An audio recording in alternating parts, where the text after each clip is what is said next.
Topic number two, guys. Welcome back. I'm Nick Cassiotti. I am your host, non-party affiliated. You're going to hear from our guests right now. If you haven't seen topic number one, it is linked right up there. Topic number two of our three-part series, pardons.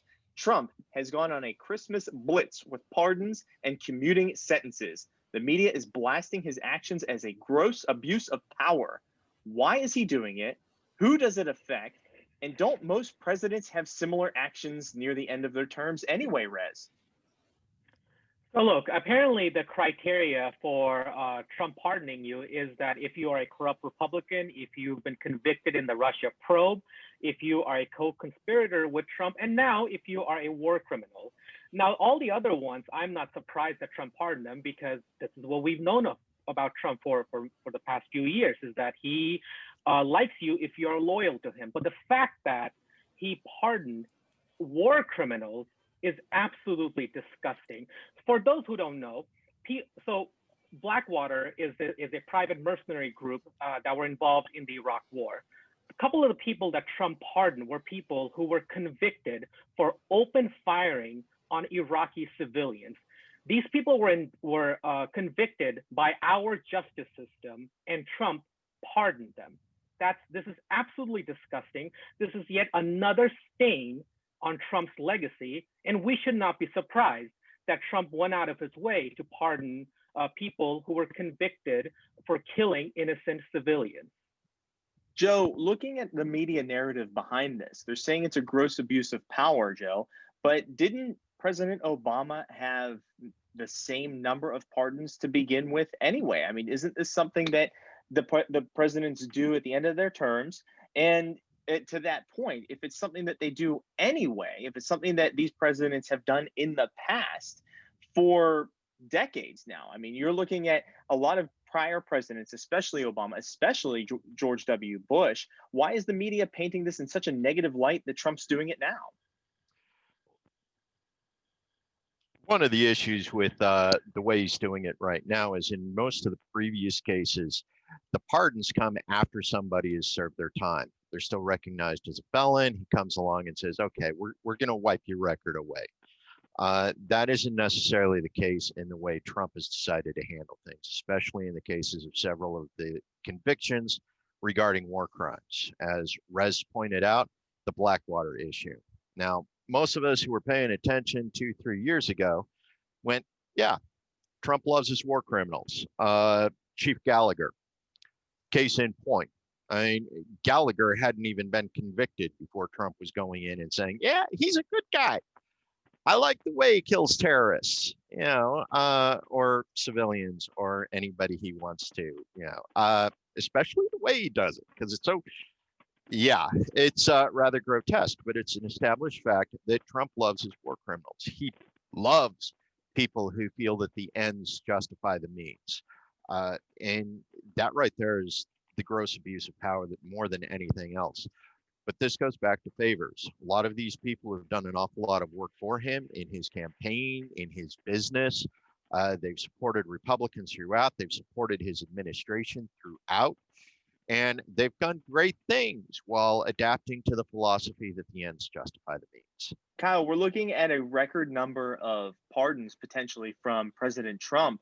I mean, this begs the question, is Edward Snowden going to get a pardon? But then also, wouldn't that open up the door for potentially hundreds more NSA workers to come out and whistleblow and them wanting to get pardons and whatnot? Does that open that door? So Snowden probably, as far as the information that I have, I would guess a pardon should go his way.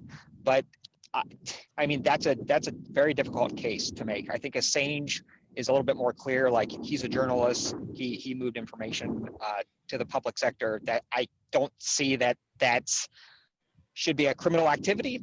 So that's a little bit more clear cut. But these pardons are par for the course. They're across party lines. If you look at the history, I'm sure presidents typically will pardon people who either have scratched their backs and they're going to scratch it right back, or people that they think will scratch it in the future. So this is not anything new.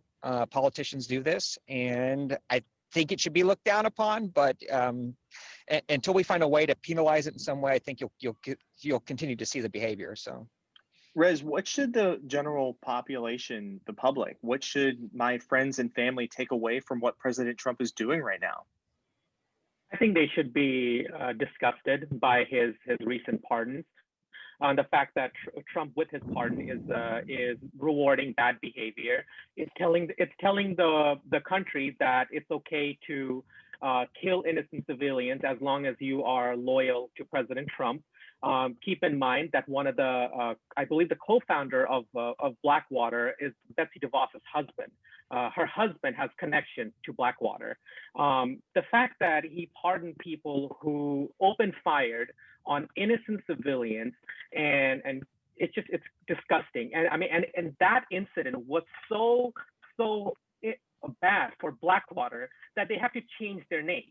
Like, it's awful. It's ridiculous. And the fact that he went out of his way to pardon war criminals, pardon people who did something so horrific, the general American public should be disgusted by his actions.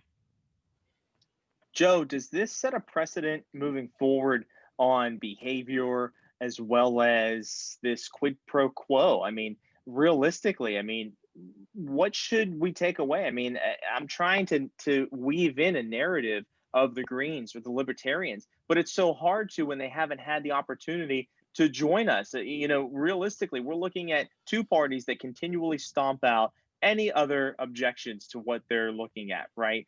So we're looking at the Republicans and Democrats, whether they're aided by social media or the media itself, right?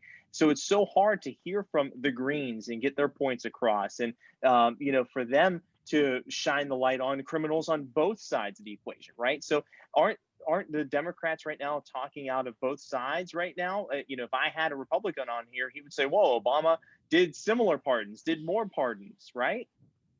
Yeah, absolutely. It's one of the problems we run into is the quid pro quo goes back decades. It goes back to Ford's pardon of Nixon. It goes back even before that, LBJ, FDR. They all had their pardons that they handed out for people who were friends of the government, those people who helped their administrations achieve things, that made things happen on behalf of the United States. It's problematic, but as far as Trump's behavior, it's not actually a precedent. He's just being more blatant about the way it's been handled because of his choices. They've all been extremely high-profile cases.